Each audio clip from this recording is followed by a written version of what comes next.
Halo, Shalom Bapak Ibu Saudara sekalian yang dikasihi Tuhan. Puji Tuhan, hari ini saya kembali mengajak saudara tidak jemu-jemu untuk bersaat teduh bersama-sama. Kita akan belajar bersama-sama bersaat teduh, selalu membangun hubungan dengan Tuhan. Dan pada saat yang sama lewat saat teduh ini, saya terus mengajak saudara membaca Alkitab secara berurutan dari pasal demi pasal dalam perjanjian baru. Kalau nanti kita sudah jalani kurang lebih 1 tahun atau sekitar 270 kali saat teduh ini, maka akan selesai kemungkinan perjanjian baru ya, dari kitab Matius sampai kitab Wahyu. Puji Tuhan. Mari kita akan bersama datang kepada Tuhan. Kita memanfaatkan waktu ini dengan sebaik-baiknya untuk tinggal dekat dengan Tuhan. Haleluya.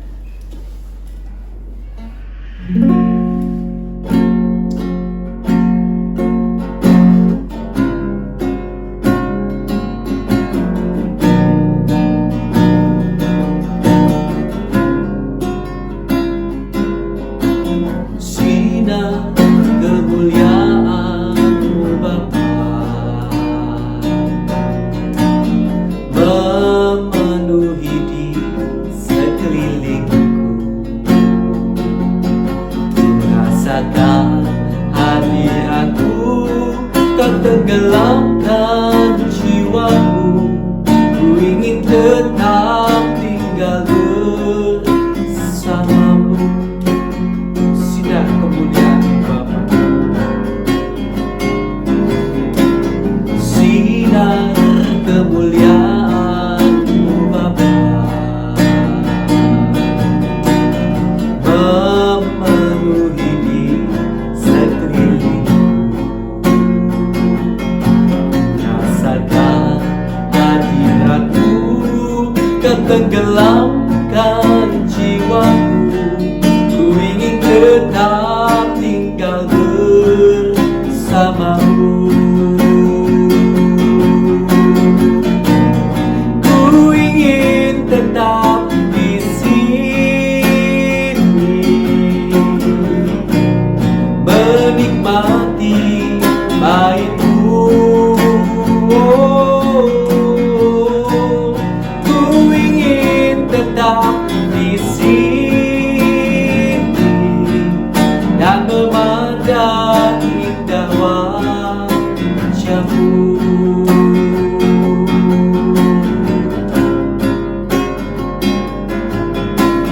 Sinar kemuliaan-Mu Bapa memenuhi di sekelilingku. Rasakan hadirat-Mu, Kau tenggelamkan jiwaku. Ku ingin tetap tinggal bersama-Mu. Ku ingin tetap di sini, menikmati bait-Mu. Ku ingin tetap di sini dan memandang indah wajah-Mu. Ku ingin tetap di sini, menikmati bait-Mu. Ku ingin tetap di sini dan memandang indah wajah-Mu. Ku ingin tetap di sini,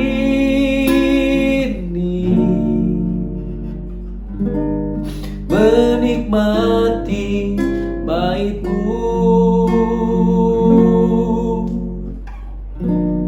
Ku ingin tetap di sini dan memandang indah wajah-Mu.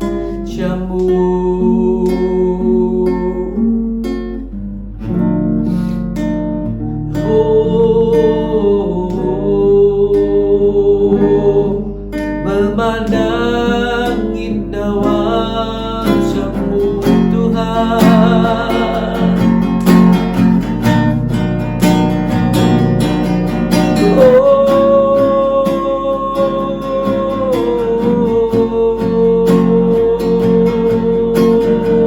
Yesus,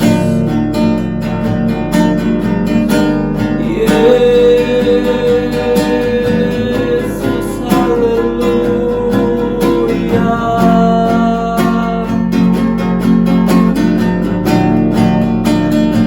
Tinggal bersama-Mu dalam indahnya genggaman kasih-Mu, selalu bersama-Mu, tinggal dekat-Mu. Haleluya,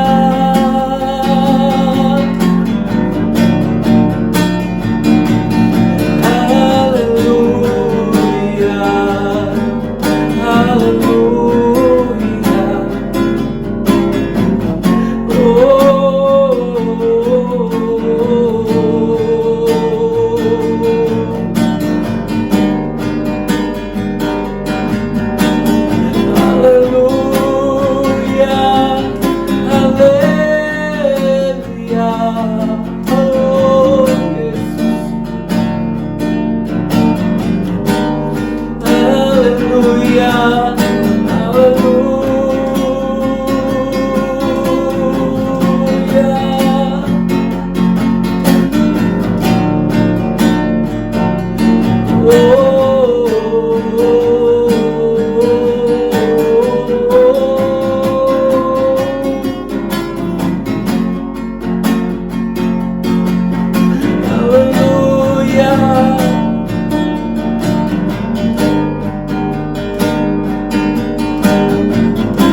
berat tanganmu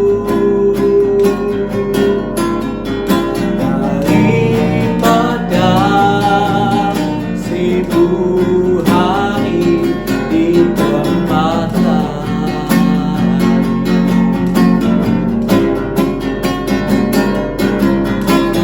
Memujimu aku menyembahmu, Kau Allah yang hidup, dan menikmati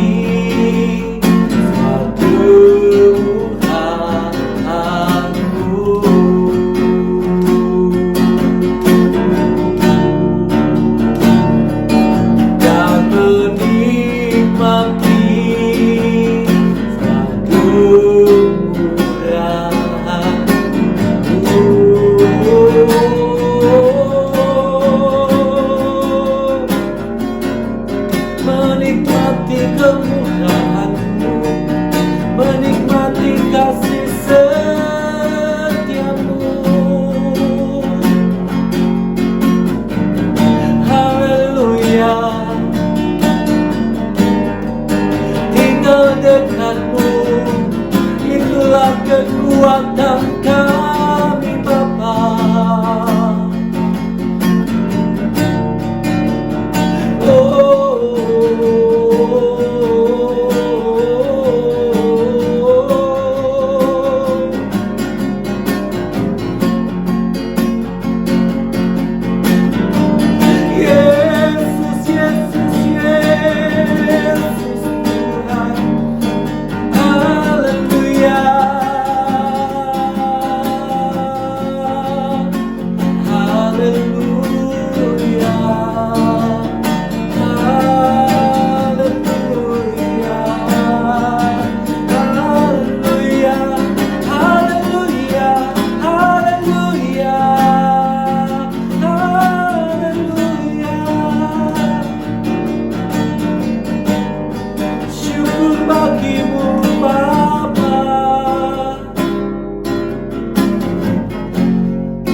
Tinggal dekat-Mu, itu kerinduanku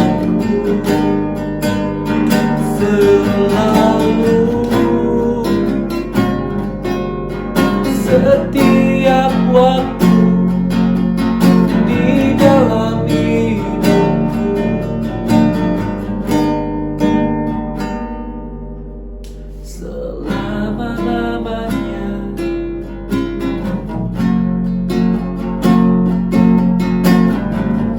Selama-lamanya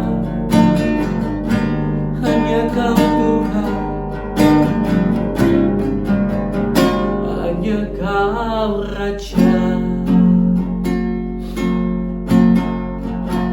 Thank you Lord Jesus, thank you Jesus, thank you Jesus, thank you Lord. Terima kasih Tuhan, tak terukur kasih setia-Mu yang kami rasakan dalam hidup kami.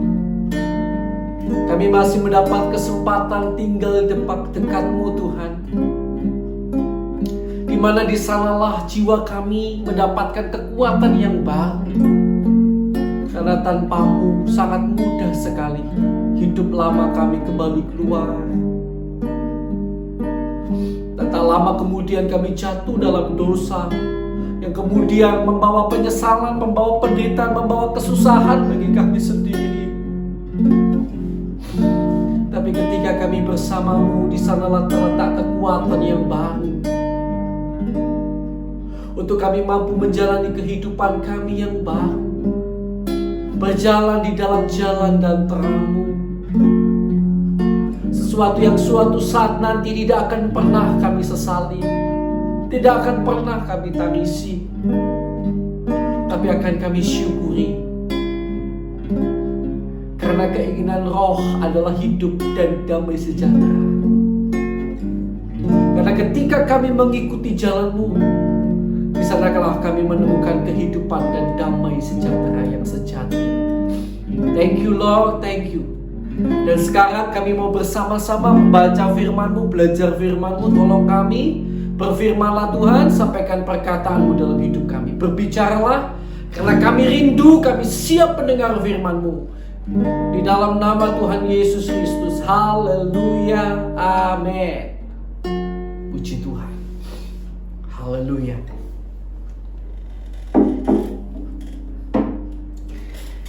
Baik, saudara kasih Tuhan. Yuk kita akan langsung saja membuka Alkitab kita di dalam kitab Markus pasal 12 ya. Markus 12. Wow. Jadi kalau kita sudah sampai Markus 12, maka kita sudah kurang lebih 40 kali bersaat teduh. Puji Tuhan ya. Suatu milestone yang luar biasa. Jadi kalau saudara rajin mengikuti, sudah 40 kali loh Bapak, Ibu, saudara dan saya membiasakan diri bersaat teduh. Bahkan membaca Alkitab sudah sampai Markus pasal 12. Luar biasa ya. Perumpamaan tentang penggarap-penggarap kebun anggur. Saya akan bacakan bagi saudara sekalian.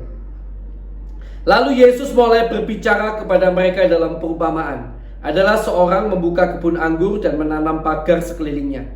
Ia menggali lubang tempat memeras anggur dan mendirikan menara jaga. Kemudian ia menyewakan kebun itu kepada penggarap-penggarap lalu berangkat ke negeri lain. Dan ketika sudah tiba musim menuai, ia menyuruh seorang hamba kepada penggarap-penggarap itu untuk menerima sebagian dari hasil kebun itu dari mereka. Tetapi mereka menangkap hamba itu dan memukulnya lalu menyuruhnya pergi dengan tangan hampa. Kemudian ia menyuruh pula seorang hamba lain kepada mereka. Orang ini mereka pukul sampai luka kepalanya dan sangat mereka permalukan.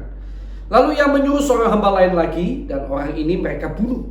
Dan banyak lagi yang lain, ada yang mereka pukul dan ada yang mereka bunuh. Sekarang hanya tinggal satu orang anaknya yang kekasih. Akhirnya ia menyuruh dia kepada mereka, katanya, anakku akan mereka segani. Tetapi penggarap-penggarap itu berkata seorang kepada yang lain, ia adalah ahli waris. Mari kita bunuh dia, maka warisan ini menjadi milik kita. Mereka menangkapnya dan membunuhnya, lalu melemparkannya keluar kebun anggur itu. Sekarang apa yang akan dilakukan oleh tuan kebun anggur itu? Ia akan datang dan membinasakan penggarap-penggarap itu, lalu mempercayakan kebun anggur itu kepada orang-orang lain. Tidak pernahkah kamu membaca nas ini? Batu yang dibuang oleh tukang-tukang bangunan telah menjadi batu penjuru. Hal itu terjadi dari pihak Tuhan, suatu perbuatan ajaib di mata kita. Lalu mereka berusaha untuk menangkap Yesus karena mereka tahu bahwa merekalah yang dimaksudkannya dengan perumpamaan itu. Tetapi mereka takut kepada orang banyak, jadi mereka pergi dan membiarkan dia. Tentang membayar pajak kepada kaisar. Kemudian disuruh beberapa orang Farisi dan Herodian kepada Yesus untuk menjerat dia dengan suatu pertanyaan.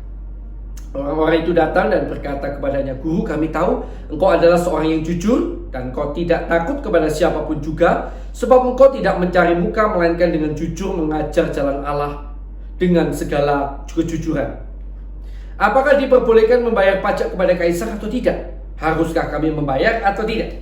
Tetapi Yesus mengetahui kemunafikan mereka, lalu berkata kepada mereka, mengapa kamu mencobai aku? Bawalah kemari suatu dinar supaya kulihat. Lalu mereka bawa, dan maka ia berkata kepada mereka, gambar dan tulisan siapakah ini? Jawab mereka, gambar dan tulisan kaisar. Lalu kata Yesus kepada mereka, berikanlah kepada kaisar apa yang wajib kamu berikan kepada kaisar, dan kepada Allah apa yang wajib kamu berikan kepada Allah. Mereka sangat heran mendengar dia. Pertanyaan orang Saduki tentang kebangkitan. Datanglah kepada Yesus beberapa orang Saduki yang berpendapat bahwa tidak ada kebangkitan. Mereka bertanya kepadanya, Guru, Musa menuliskan perintah ini untuk kita. Jika seorang yang mempunyai saudara laki-laki mati dengan meninggalkan seorang istri, tetapi tidak meninggalkan anak, saudaranya harus kawin dengan istrinya itu dan membangkitkan keturunan bagi saudaranya itu. Adalah 7 orang bersaudara. Yang pertama kawin dengan seorang perempuan dan mati dengan tidak meninggalkan keturunan. Lalu yang kedua juga mengawini dia dan mati dengan tidak meninggalkan keturunan. Demikian juga yang ketiga. Dan begitulah seterusnya, ketujuhnya tidak meninggalkan keturunan. Dan akhirnya sesudah mereka semua, perempuan itu pun mati. Pada hari kebangkitan, bila mana mereka bangkit, siapakah yang menjadi suami perempuan itu? Sebab ketujuhnya telah beristrikan dia. Jawab Yesus kepada mereka, kamu sesat justru karena kamu tidak mengerti kitab suci maupun kuasa Allah. Sebab apabila orang bangkit dari antara orang mati, orang tidak kawin dan tidak dikawinkan, melainkan hidup seperti malaikat di surga. Dan juga tentang bangkitnya orang-orang mati, tidakkah kamu baca dalam kitab Musa, dalam cerita tentang Semak Duri, bagaimana bunyi firman Allah kepadanya, Akulah Allah Abraham, Allah Ishak dan Allah Yakub. Ia bukanlah Allah orang mati, melainkan Allah orang hidup. Kamu benar-benar sesat. Hukum yang terutama. Lalu seorang ahli Taurat yang mendengar Yesus dan orang-orang Saduki bersoal jawab dan tahu bahwa Yesus memberi jawab yang tepat kepada orang-orang itu, datang kepadanya dan bertanya, hukum manakah yang paling utama? Jawab Yesus, hukum yang terutama ialah, dengarlah hai orang Israel, Tuhan Allah kita, Tuhan itu Esa. Kasihilah Tuhan Allahmu dengan segenap hatimu, dan dengan segenap jiwamu, dan dengan segenap akal budimu, dan dengan segenap kekuatanmu. Dan hukum yang kedua ialah, kasihilah sesamamu manusia seperti dirimu sendiri. Tidak ada hukum lain yang lebih utama daripada kedua hukum ini. Lalu kata ahli Taurat itu kepada Yesus, tepat sekali guru, benar katamu itu, bahwa dia Esa dan bahwa tidak ada yang lain kecuali dia. Memang mengasihi dia dengan segenap hati dan dengan segenap pengertian dan dengan segenap kekuatan, dan juga mengasihi sesama manusia seperti diri sendiri adalah jauh lebih utama daripada semua korban bakaran dan korban sembelihan. Yesus melihat bagaimana bijaksananya jawab orang itu, dan ia berkata kepadanya, engkau tidak jauh dari kerajaan Allah. Dan seorang pun tidak berani lagi menanyakan sesuatu kepada Yesus. Hubungan antara Yesus dan Daud. Pada suatu kali ketika Yesus mengajar di bait Allah, ia berkata, bagaimana ahli-ahli Taurat dapat mengatakan bahwa Mesias adalah anak Daud? Daud sendiri oleh pimpinan Roh Kudus berkata, Tuhan telah berfirman kepada Tuanku, duduklah di sebelah kananku sampai musuh-musuhmu kutaruh di bawah kakimu. Daud sendiri menyebut dia tuannya, bagaimana mungkin ia anaknya pula? Orang banyak yang besar jumlahnya mendengarkan dia dengan penuh minat. Yesus menasihatkan supaya hati-hati terhadap ahli-ahli Taurat. Dalam pengajarannya Yesus berkata, hati-hatilah terhadap ahli-ahli Taurat yang suka berjalan-jalan memakai jubah panjang dan suka menerima penghormatan di pasar, yang suka duduk di tempat terdepan di rumah ibadat dan di tempat terhormat dalam perjamuan, yang menelan rumah janda-janda sedang mereka mengelabui mata orang dengan doa yang panjang-panjang. Mereka ini pasti menerima hukuman yang lebih berat. Oke, persembahan soal janda miskin. Pada suatu kali Yesus duduk menghadapi peti persembahan dan memperhatikan bagaimana orang banyak memasukkan uang ke dalam peti itu. Banyak orang kaya memberi jumlah yang besar. Lalu datanglah seorang janda yang miskin dan ia memasukkan 2 peser, yaitu 1 duit. Maka dipanggilnya murid-muridnya dan berkata kepada mereka, aku berkata kepadamu, sesungguhnya janda miskin ini memberi lebih banyak daripada semua orang yang memasukkan uang ke dalam peti persembahan. Sebab mereka semua memberi dari kelimpahannya, tetapi janda ini memberi dari kekurangannya, semua yang ada padanya, yaitu seluruh nafkahnya. Puji Tuhan. Pasal 12 dari kitab Markus ini menarik sekali. Saudara, kalau saudara melihat pada awal pasal 12 diceritakan tentang penggarap-penggarap kebun anggur. Ya, Markus 12 ini, penggarap-penggarap kebun anggur yang karena serakah ingin mengambil bagian yang bukan haknya. Jadi penggarap-penggarap ini sebetulnya hanya menggarap saja, kebun anggur itu bukan milik mereka. Mungkin pada zaman sekarang seperti orang di desa-desa kan terkadang ada yang begitu ya, buruh tani gitu kira-kira mungkin. Jadi orang yang mengerjakan sawah tetapi sawah itu bukan miliknya. Jadi bagi hasil kadang-kadang dengan yang punya sawah. Nah, tetapi ketika penggarap-penggarap ini tiba musim menuai ya, penggarap-penggarap ini karena greed, karena serakah, tidak mau menyerahkan bagian milik tuan tanah itu. Sampai di sini paham ya? Mereka mau ambil semuanya. Intinya kan begitu. Walaupun kisah ini secara spesifik menunjuk kepada ahli Taurat dan orang Farisi, tetapi yang dapat kita garis bawahi adalah kata-kata ketamakan. Begitu tamak sampai ingin mengambil yang bukan haknya. Kemudian dilanjutkan dengan peristiwa di mana Yesus ditanya oleh ahli Taurat gitu ya, kira-kira orang-orang itu untuk mencobai dia, boleh gak membayar pajak kepada Kaisar? Lalu Yesus juga jawab, ambilkan dinar, ya berikan kepada Allah apa yang wajib kamu berikan kepada Allah, dan kepada Kaisar apa yang wajib kamu berikan kepada Kaisar. Ya, lagi-lagi sebenarnya berhubungan dengan ketamakan. Ya, jadi kalau Yesus misalnya jawab berikan kepada kaisar aja, berarti kepada Allah perlu nggak? Nah, kan gitu lagi ya. Jadi kita lihat menarik sekali sebetulnya pada bagian ayat yang pasal yang ke-12 ini banyak menceritakan tentang ketamakan, ya. Juga kemudian kita lihat di dalam persembahan seorang janda miskin yang menceritakan bagaimana janda itu tidak tamak tapi rela mempersembahkan bahkan seluruh miliknya kepada Allah. Nah, Bapak Ibu Saudara yang dikasihi Tuhan, terkadang karena ketamakan kita bisa mengambil apa yang bukan seharusnya menjadi milik kita. Salah satunya yang sebenarnya bukan milik kita lagi adalah hidup kita. Firman Tuhan berkata, kita telah dibeli dan harganya telah lunas dibayar. Karena itu diri kita bukan milik kita lagi. Tetapi Tuhan di dalam kasih karunia-Nya seringkali masih memberikan kita kesempatan untuk kita mempergunakan tubuh ini menurut yang kita mau. Tetapi terkadang kita terlalu tamak. Bahkan kita sampai melupakan bahwa tubuh kita ini milik Tuhan. Seharusnya kalau kita memberikannya kembali buat Tuhan, itu justru menjadi prioritas utama seharusnya. Tapi seringkali yang menjadi prioritas utama dalam kita mempergunakan waktu kita, mempergunakan hidup kita, seringkali yang jadi prioritas adalah diri kita sendiri.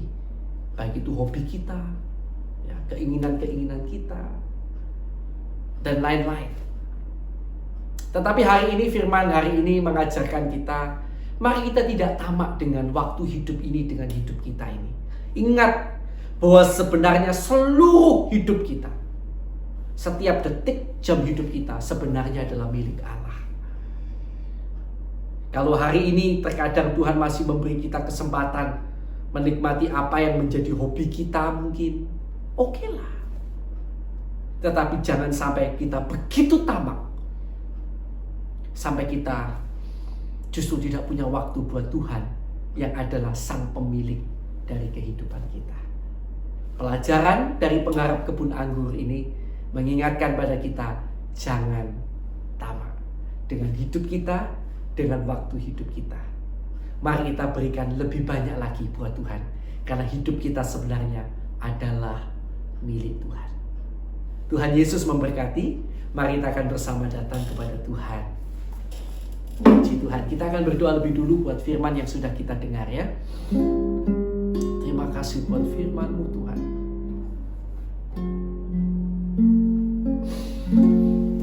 Kembali firman-Mu mengingatkan pada kami sebagai orang percaya, hidup kami bukanlah milik kami, Tuhan, sebenarnya.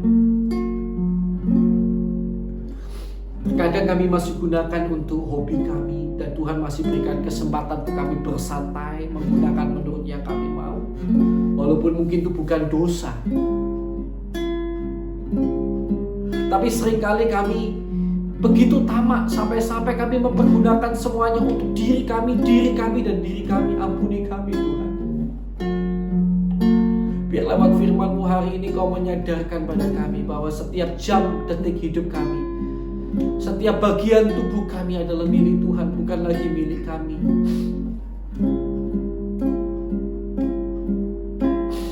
Terima kasih Tuhan, jauhkan roh tamak itu dari kami. Biarlah kami belajar mengingat selalu hidup kami adalah milik Tuhan. Terima kasih Bapa buat firman. Haleluya. Bapak Ibu Saudara kasih Tuhan, mari kita akan lebih dulu berdoa buat nama-nama yang belum percaya Yesus yang kita ingat. Tentu kita pribadi lepas pribadi punya nama-nama tersendiri. Mari kita akan berdoa pribadi lepas pribadi untuk nama-nama yang kita ingat. Yuk kita berdoa buat mereka supaya Tuhan buka jalan mereka percaya Yesus.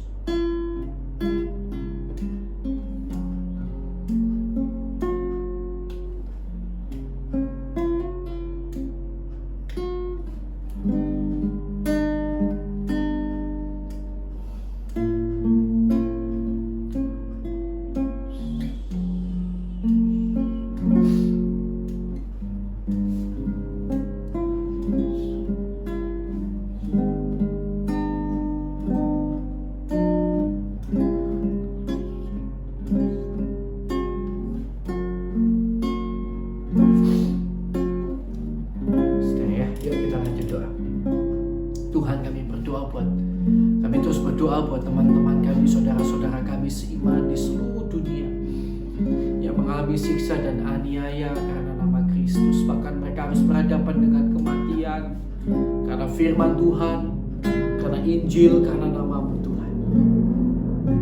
Kuatkan mereka. Kalau boleh Tuhan, kiranya lepaskan mereka dari derita dan aniaya yang begitu mengerikan, bahkan kematian yang begitu mengerikan itu Tuhan. Tolonglah teman-teman kami, saudara-saudara seiman kami ini Bapa. Kami juga berdoa buat bangsa negara kami Indonesia. Ampuni dosa bangsa kami, pendahulu bangsa kami maupun kami umat-Mu di Indonesia. Ampuni Tuhan, ampuni. Tolong berikan damai-Mu atas Indonesia, berikan kesejahteraan atas Indonesia. Bahkan kiranya Tuhan membuat lebih dan lebih banyak orang di Indonesia yang percaya dan terima Tuhan sebagai Tuhan dan Juru Selamat dalam hidupnya. Tolonglah Indonesia kami yang tercinta ini Tuhan.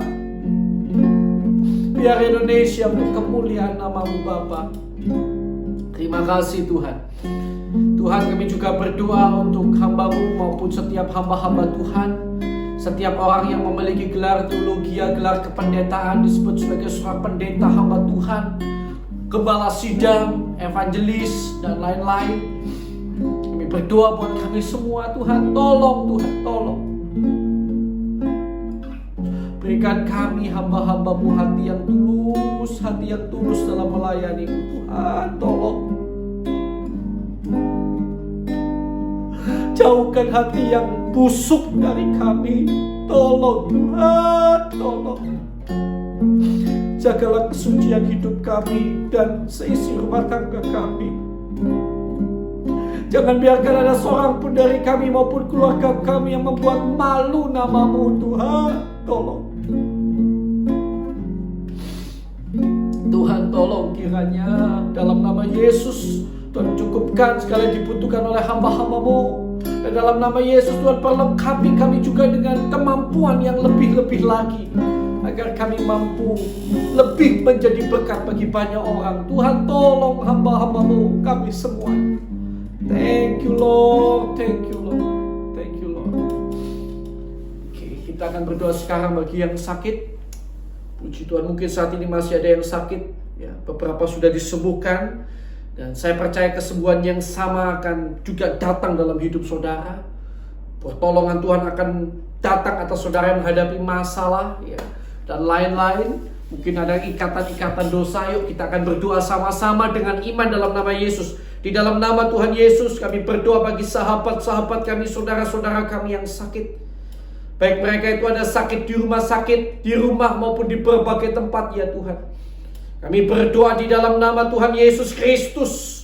Di dalam nama Tuhan Yesus Kristus. Di dalam nama Tuhan Yesus Kristus. Kuasa jamahan Allah mengalir, menaungi, menyembuhkan, menolong mereka kiranya. Dalam nama Yesus.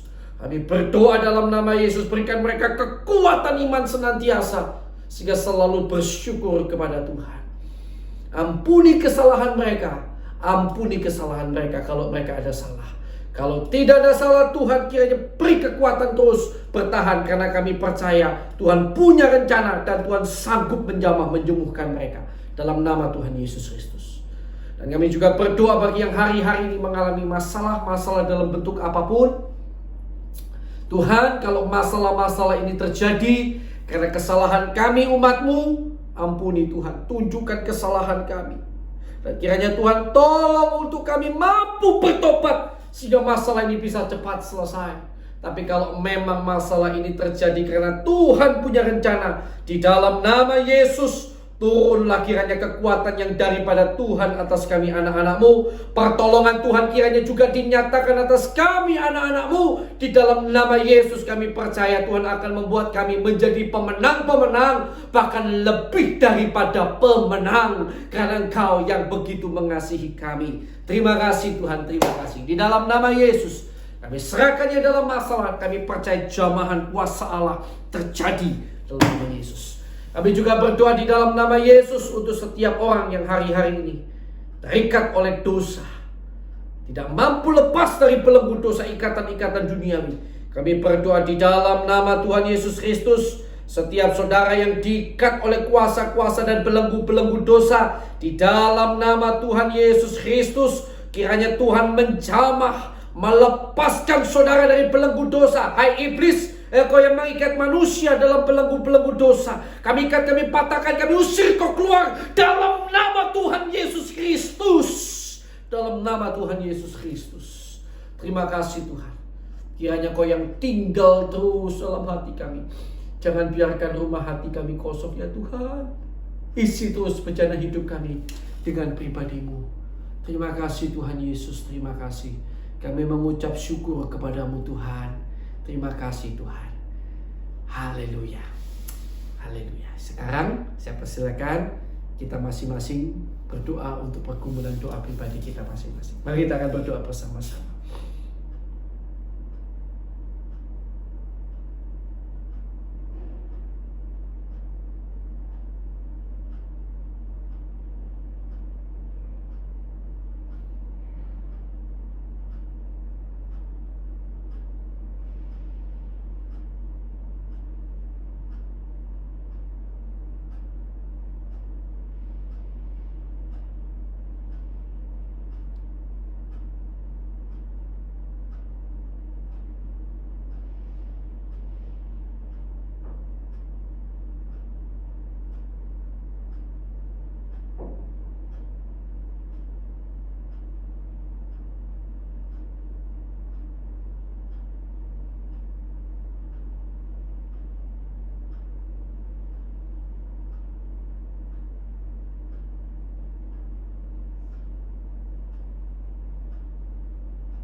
Baik, sudah ya?